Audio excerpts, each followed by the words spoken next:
Samuel 9. Nous allons lire pratiquement tout le passage, mais on va lire par séquence importante pour que nous puissions ensemble ce matin être exhortés par la parole de Dieu. Voilà.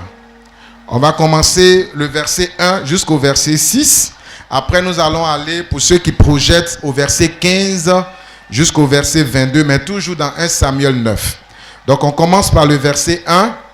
Il y avait un homme de Benjamin nommé Kis, fils d'Abdiel, fils de Séror, fils de Bécorat, fils d'Aphiach, fils d'un Benjamite. C'était un homme fort et vaillant. Il avait un fils du nom de Saül, jeune et beau, plus beau qu'aucun des enfants d'Israël et les dépassant tous de la tête. Les ânesses de Kis, père de Saül, s'égarèrent et Kis dit à Saül, son fils, « Prends avec toi l'un des serviteurs, lève-toi et va chercher les ânesses. » Il passa par la montagne d'Éphraïm et traversa le pays de Shalisha sans les trouver. Il passait par le pays de Shaalim et elles n'y étaient pas. Il parcourut le pays de Benjamin et il ne les trouvait pas.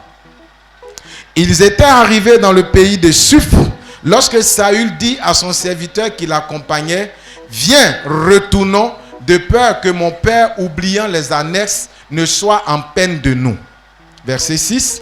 Le serviteur lui dit, « Voici, il y a dans cette ville un homme de Dieu et c'est un homme considéré. Tout ce qu'il dit ne manque pas d'arriver. Allons-y donc, peut-être que nous fera-t-il connaître le chemin que nous devons prendre. » On va aller au verset 15. Verset 15. Or, un jour avant l'arrivée de Saül, l'Éternel avait averti Samuel en disant, « Demain à cette heure, je t'enverrai un homme du pays de Benjamin et tu l'oindras pour chef de mon peuple d'Israël.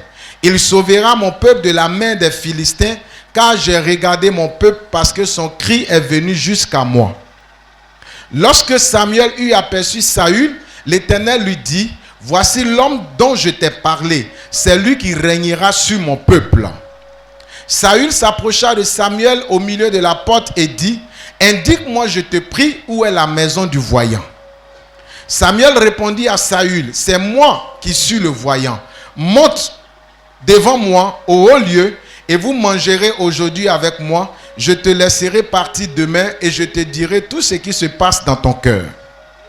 Ne t'inquiète pas des ânesses que tu as perdues il y a 3 jours, car elles sont retrouvées. Et pour qui est réservé tout ce qu'il y a de précieux en Israël, n'est-ce pas toi et pour toute la maison de ton père? » Saül répondit, « Ne suis-je pas benjamite de l'une des plus petites tribus d'Israël, et ma famille n'est-elle pas la moindre de toutes les familles de la tribu de Benjamin? Pourquoi donc me parles-tu de la sorte? » Samuel prit Saül et son serviteur, les fit entrer dans la salle et leur donna une place à la tête des conviés qui étaient environ 30 hommes. On va aller au verset 27 pour terminer. Verset 27. Quand il fut descendu à l'extrémité de la ville, Samuel dit à Saül, « Dis à ton serviteur de passer devant nous. » Et le serviteur passa devant. « Arrête-toi maintenant, reprit Samuel, et je te ferai entendre la parole de Dieu. » On continue. Il y a le chapitre 10, verset 1. Samuel prit une fuite d'huile qu'il répandit sur la tête de Saül. La projection déconne là-bas. Samuel prit une file d'huile qu'il répandit sur la tête de Saül. Il le baisa et dit, « L'Éternel ne t'a-t-il pas oint pour que tu sois le chef de ton héritage? » Est-ce qu'on peut acclamer la parole de Dieu? Alléluia. Gloire à Dieu. Ce matin, cherchez et gardez la faveur de Dieu plus que toute chose. C'est l'histoire de Saül. Lorsqu'il est devenu, il a été choisi roi pour régner sur Israël. Quand on lit les chapitres d'avant, la Bible nous dit que Israël se cherchait un roi. Il se cherchait un roi.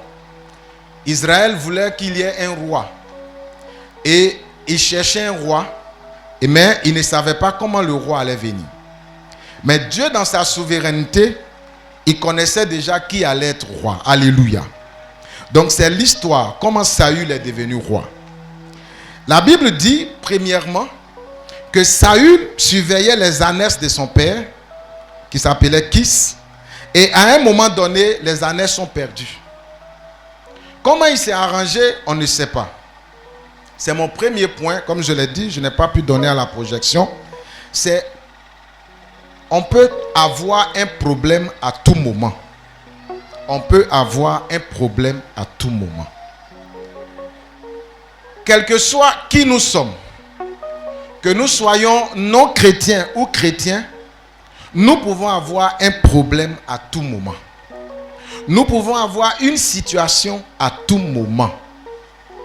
Quelles que soient les mesures que nous prenons, quel que soit le contrôle que nous avons sur notre propre vie, quelles que soient les précautions que nous prenons, quels que soient certainement tous les soins que nous avons pour notre santé, à un moment donné, la santé peut avoir un problème. Quelles que soient les précautions que tu prends au travail, à un moment donné, il peut y avoir une situation au travail où on peut t'accuser. Que tu sois chrétien ou non chrétien, que tu sois quelqu'un qui prie beaucoup ou qui ne prie pas beaucoup, à un moment donné, un problème peut te visiter. Il y a des problèmes que nous cherchons nous-mêmes. Il y a des problèmes que nous fabriquons nous-mêmes. Il y a des problèmes que nous occasionnons nous-mêmes. Mais il y a des problèmes, qu'on le veuille ou pas, qui vont nous trouver. Alléluia.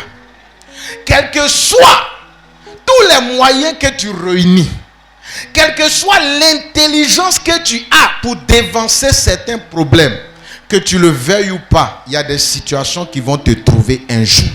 Il y a des situations qui vont me trouver un jour. Alléluia.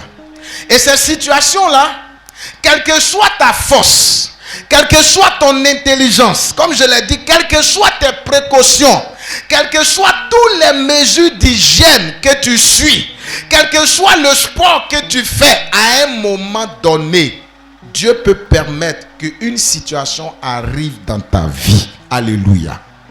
Que tu le veuilles ou non, ça va arriver. Si ce n'est pas arrivé le matin, ça peut arriver à midi. Ça peut arriver le soir. Il y a des matins, tu te lèves, tu es tout joyeux.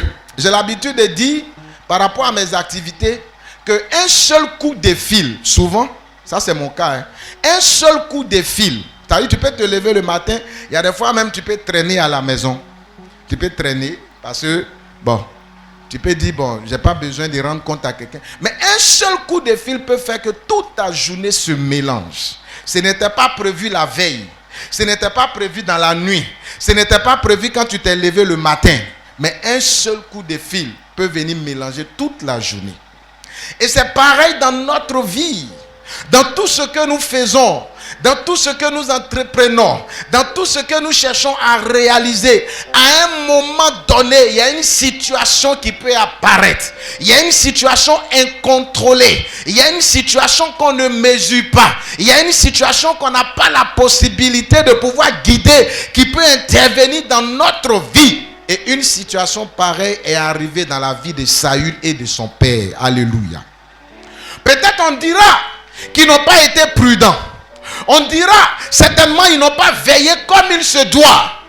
Mais Dieu a permis que cette situation arrive pour que dans la suite des temps, pour que dans la suite de la situation, pour que dans la suite du déroulement, il y a certaines choses que Dieu va mettre au point qui vont permettre à Saül de comprendre que Dieu a permis cette situation pour comprendre, pour que lui-même il puisse comprendre que Dieu veut utiliser cette situation pour l'emmener à un autre niveau. Alléluia.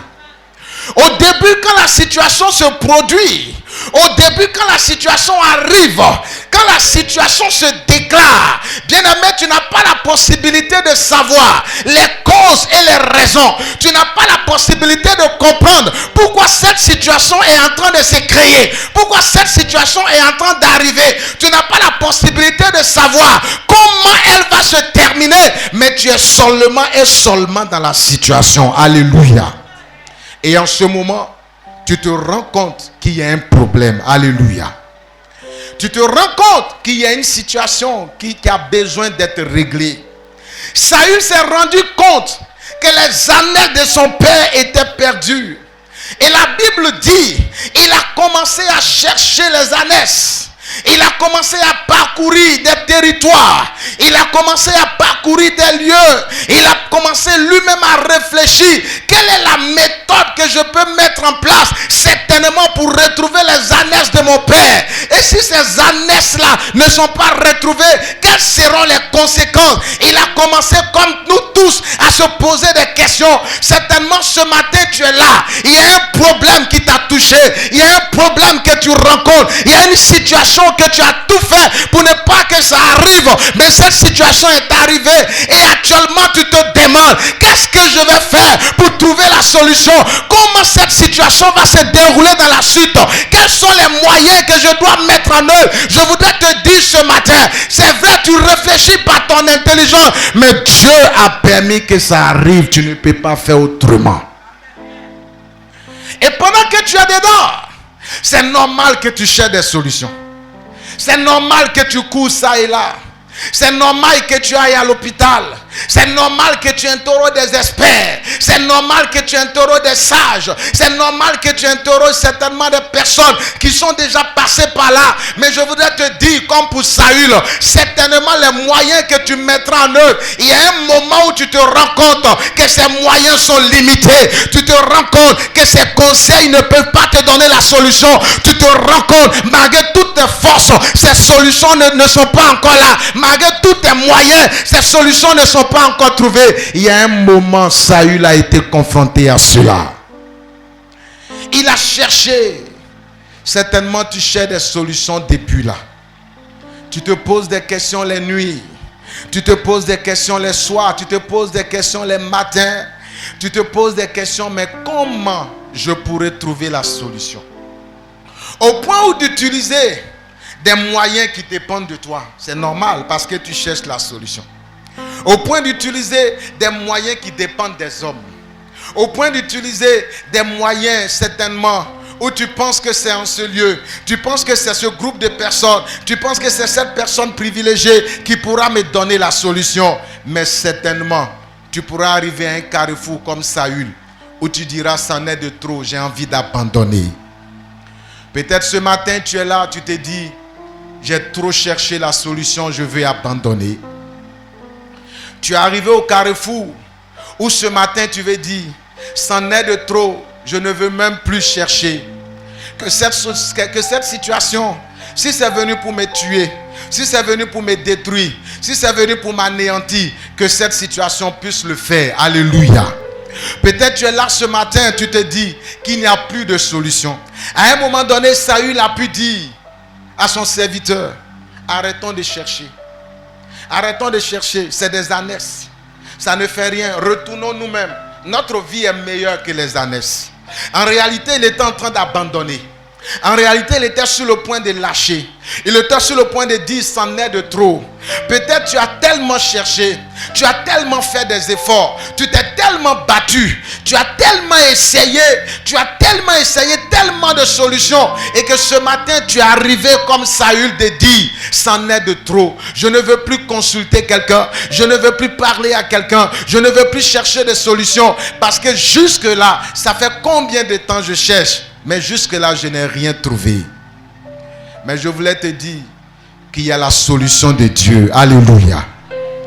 Il y a la solution que Dieu a réservée pour toi. Saül, il a essayé par ses propres efforts, mais il n'avait pas encore trouvé la solution de Dieu. Il a essayé par ses propres moyens, mais il n'avait pas encore trouvé la solution de Dieu. Il a essayé par lui-même, il a essayé par sa sagesse, il a essayé par son intelligence, mais il n'avait pas encore trouvé la solution de Dieu. Alléluia. Mais c'est lorsque il va décider d'abandonner, lorsqu'il va décider de faire marche arrière, lorsqu'il va décider de retourner vers son père pour dire à son père, j'ai tout fait mais je n'ai pas retrouvé, j'ai tout fait mais je n'ai pas eu la solution, que Dieu va passer par son serviteur pour dire, est-ce que tu sais qu'il y a un voyant dans ce lieu? Est-ce que tu sais qu'il y a quelqu'un ici que Dieu peut passer par lui pour nous donner la solution? Alléluia. Pendant que tu tournes à gauche et à droite, Jusque-là, tu n'as pas encore trouvé le moyen de t'asseoir et de dire à Dieu, mais quelle est la bonne solution? De dire au Seigneur, genoux à terre, de dire à Dieu, certainement, où est-ce que tu veux que j'aille? Qui tu veux que j'aille réellement consulter? Jusque-là, tu te laisses guider par les hommes, tu te laisses guider par ton moi, tu te laisses guider par toi-même, mais tu n'étais pas encore assis pour interroger Dieu dans la prière, dans l'intimité, dans certainement des jeûnes continus pour demander au Seigneur, mais quelle est la dernière solution que tu as pour moi? Parce que bien aimé, lorsque tu n'es pas encore dans la solution de Dieu, il peut arriver que tu tournes longtemps. Il peut arriver que tu cherches longtemps. Il peut arriver que tu ne sois pas sur le droit chemin. Il peut arriver que jusque-là, tu n'as pas encore tapé à la bonne porte. Alléluia. Ce voyant, en réalité, c'était la solution de Dieu. C'était le plan de Dieu. Et ce matin, pendant que tu es là, où tu es sur le point de ne plus croire, où tu es sur le point de ne plus espérer, où tu es sur le point de ne plus croire que Dieu peut faire quelque chose, c'est là que Dieu va rentrer en scène. Alléluia. Où Saül croyait qu'il n'y avait plus de choix pour lui, Dieu va passer par son serviteur pour lui dire, est-ce que tu sais qu'il y a un voyant dans cette ville? Alléluia. En réalité, c'était le prophète Samuel. Et Dieu va permettre qu'il puisse aller devant Samuel. Et en réalité, c'était le chemin par lequel Dieu voulait passer pour oindre Saül. Alléluia. Jusque-là, tu t'attends. Jusque-là, tu doutes même des chemins que tu empruntes. Mais je voudrais te dire que si Dieu est dans ce chemin, Dieu permettra que tu puisses arriver à bon port au nom de Jésus. Jusque-là, tu doutes de tout ce que tu fais. Jusque-là, tu as du mal à croire que Dieu est avec toi. Parce que tout ce que tu fais, tu as l'impression que ça ne marche pas. Tu as l'impression que ça ne va pas de l'avant. Tu as l'impression que tu tournes en rond. Mais je voudrais te dire qu'il y a un jour, il y a un chemin, il y a un temps que Dieu a prévu où Dieu passera. Dieu se révélera lui-même. Dieu décidera par lui-même que ce temps est arrivé. Quel que soit ce que tu as déjà fait, quel que soit ce que tu as déjà consulté, quel que soit ce que tu as déjà utilisé, Dieu permettra que le meilleur moyen, que l'excellent moyen te soit donné à l'heure exacte, au moment précis où certainement tu veux lâcher. Dieu se révélera, même par des personnes que tu ignores, par des personnes que tu négliges, par des personnes en qui tu ne crois pas. Dieu permettra que les paroles qui te diront, la parole qui t'apporteront, cette parole, tu sois convaincu que c'est la parole de Dieu. Lorsque son serviteur a parlé, Saül a été convaincu que cette parole venait de Dieu. Il pouvait dire, mais tu es un serviteur, qu'est-ce que tu peux me dire? Il pouvait dire, mais tu es quelqu'un, on t'a amené juste pour m'accompagner. Qu'est-ce que tu as la possibilité de me dire? Qu'est-ce que tu sais plus que moi? Mais tu es un serviteur. Mais parce que cette parole était de Dieu, parce que c'était le moment de Dieu, Saül a été convaincu de cette parole. Et il a renoncé à abandonner. Il a renoncé à se retourner. Et il a continué pour dire, allons réellement voir cet homme. Parce que je crois que ce que tu viens de dire vient de Dieu. Lorsque c'est le temps de Dieu, Dieu te donnera la certitude que c'est le moment. Même quand tu ne crois plus, même quand tu as été négligé, même quand tu as été bafoué, même quand jusque-là, certainement tu as dit des choses à des gens et les gens n'ont point considéré, Dieu permettra que cette solution, Dieu permettra que ce moyen s'impose à toi et aux autres. Dieu permettra, pendant que les gens essaieront de balayer du revers de la main, pendant que les gens ne croiront plus en toi, Dieu permettra que ce moyen, Dieu permettra que ce chemin, Dieu permettra que cette occasion s'impose à la décision des autres, s'impose à la pensée des autres, s'impose à la compréhension des autres, s'impose même à la sagesse et à l'intelligence des autres, parce que Dieu est celui qui est au-dessus de quiconque. Et lorsque son temps arrive, Dieu impose ça à tout le monde. Alléluia. Saül même a douté de lui. Il a dit, mais je suis de la famille de Benjamite. C'est une famille négligée. Comment est-ce que moi, Dieu peut me choisir? Mais simplement parce qu'il était le choix de Dieu. Que tu sois le choix de Dieu, tu passeras par des moments que tu ne comprennes pas. Tu passeras par des moments qui peuvent faire douter les autres, même toi-même de toi-même. Alléluia. Tu passeras par des situations où certainement tu ne croiras pas que Dieu peut te oindre. Alléluia. Mais lorsque tu as la faveur, j'arrive maintenant à mon thème. Lorsque tu as cette faveur de Dieu sur toi, c'est que nous appelons aussi la grâce.